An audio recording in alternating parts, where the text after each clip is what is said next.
Está Miguel Ponce en línea. Miguel Ponce es precandidato a jefe de gobierno de la Ciudad de Buenos Aires, le validaron la lista. Va a competir contra Matías Tombolini por Consenso 2030. Pero Miguel es alguien que ha venido batallando y trabajando y mucho en la idea del entendimiento entre la Unión Europea y el Mercosur y en la defensa de los sectores empresarios. Está en Europa. Había sido convocado para hablar sobre el tema y para pulir detalles del acuerdo final. Y por eso finalmente ni siquiera está en el país. Y por eso también queríamos hablar con él. Miguel, enorme placer de que nos pueda atender. Un abrazo a la distancia. ¿Cómo está? Buenas noches.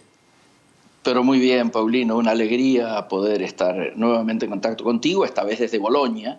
Vengo de hacer una primera etapa en Barcelona, donde recibimos algo que para nosotros no fue sorpresa, que es que se terminara una etapa, ¿no es cierto?, de negociaciones. Acá, digámoslo con todas las letras, todavía el acuerdo no está vigente, todavía no se ha firmado nada, tenemos que llegar a finalizar la letra chica, que yo calculo va a estar recién para fin de año.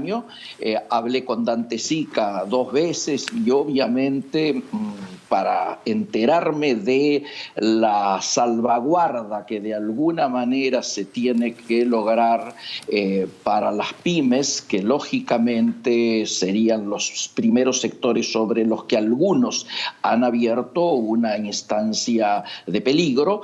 Pero él ha logrado, y yo creo que esto es muy importante de subrayar, que durante 10 o 15 años, dependiendo del sector que se trate, porque como bien vos sabés, es muy distinta la situación de los textiles que la situación de la metalmecánica, entre 10 y 15 años sea el tiempo que tengan las pymes para adecuarse, y recién en ese entonces el arancel sería arancel cero, o sea, iría en una escala degradante hasta llegar al cabo de los 10 o 15 años recién arancel cero. Obviamente me parece que está habiendo una lectura un tanto, yo diría, superficial, por no decir de alguna pereza intelectual en lo que han sido las primeras manifestaciones al respecto.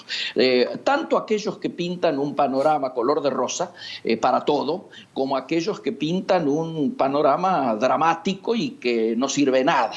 En este sentido, yo lamenté mucho que inicialmente, desde el primer momento, no se dijera que acá no es blanco ni negro, que va a haber muchos grises, no un solo gris, sino muchos grises, que lógicamente hay sectores que están muy alegres y otros que no lo están tanto y otros que lo están menos. Y sobre todo me llamó mucho la atención que algunos sectores, lamentablemente, en 15, 20 minutos después de firmarse el acuerdo, ya estuvieran hablando de la situación dramática que va a vivir el sector productivo argentino, sectores que inclusive hasta hace poco se encolumnaban en el pensamiento de Lula o en el pensamiento de Evo Morales, y sin embargo Evo les ha dado una lección, ¿no?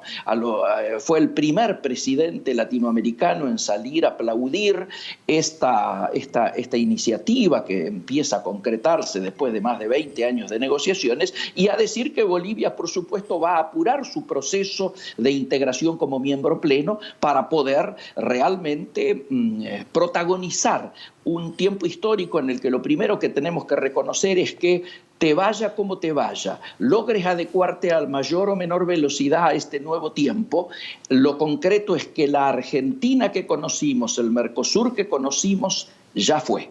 Estamos dando vuelta una página en la historia económica y comercial de la Argentina, y yo diría con alto impacto mundial, donde inclusive en términos fácticos comienzan a resolverse algunos debates, yo diría hasta de academia.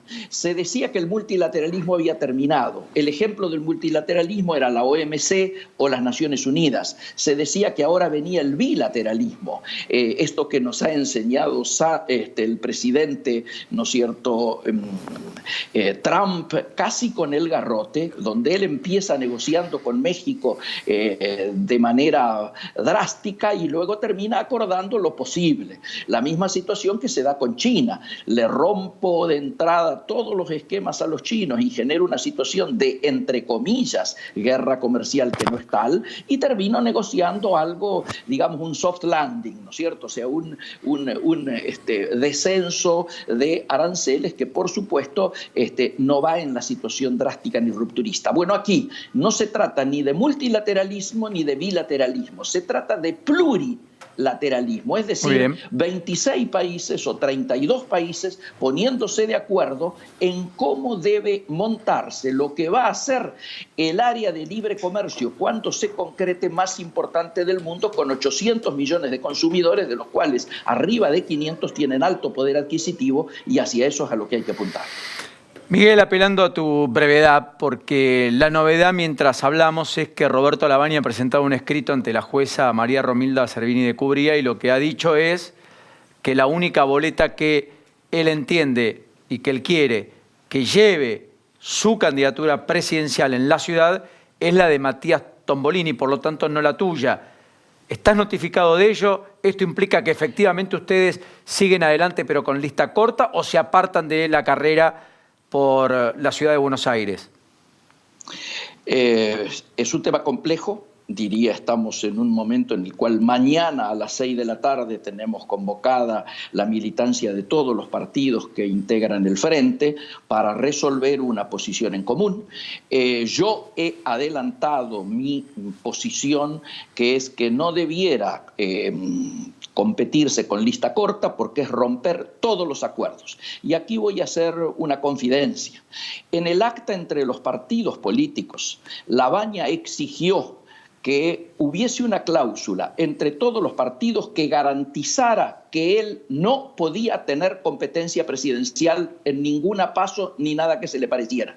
Quiero decir, se le garantizó a Lavagna por parte de todos los partidos que le integraban y los que nos adherimos que no iba a tener competencia. Como contrapartida, se garantizó de que él iba a ser el candidato de cualquier paso, de todas las listas que participaran en las pasos en cualquier distrito electoral, entre ellos la Capital Federal. Lógicamente, está mencionado explícitamente en el artículo 6 del acta de compromiso entre los partidos políticos. Por lo tanto, se está rompiendo, yo diría, un código hasta explícito. Si la jueza Romilda Servini de Cubría llega a tener acceso a esta documentación interna, a la que la propia presentación que ha hecho hoy el apoderado de la lista nacional de Lavagna hace referencia, automáticamente tiene que declarar que nosotros podemos utilizar la fórmula presidencial e ir con lista completa.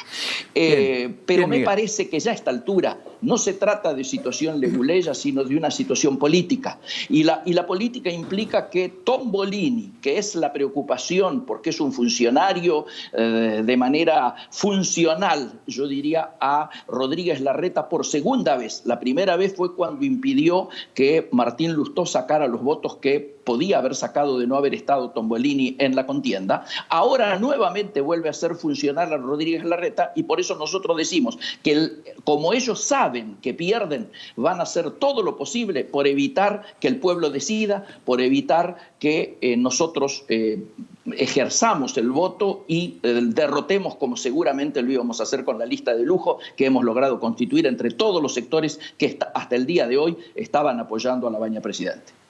Un abrazo, Miguel. Hasta la próxima. Un gran abrazo, Paulino, y seguimos en contacto. Muy bien. Hasta la próxima.